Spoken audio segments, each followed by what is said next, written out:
young people can find themselves in the doghouse with their coach, with parent groups, with managers, with teammates. What are some of the ways that a young athlete can end up in the doghouse? They're not playing their game in a way that that is consistent with the way that they've played in the past. Sometimes, though, it also can be a personality conflict.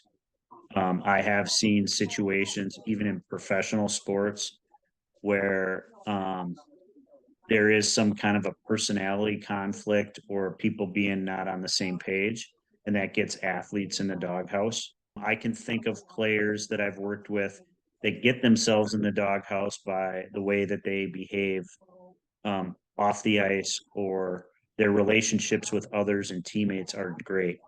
Those are some ways. As a young athlete, what do you do to get out of the doghouse once you're in? Play your game. Have faith and confidence in yourself, in your process.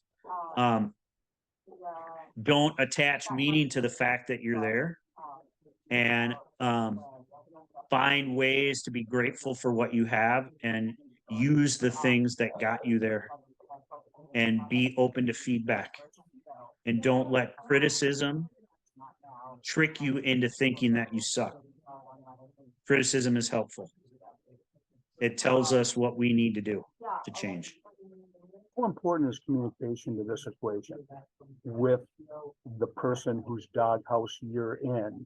How does a young person handle that with a coach who is in the power slash authority position? I often tell coaches at coaches clinic, when kids make big mistakes or they have attitude problems, what they're telling you is they don't have the words to tell you what's going wrong for them. Okay. And when that happens, that's not about you.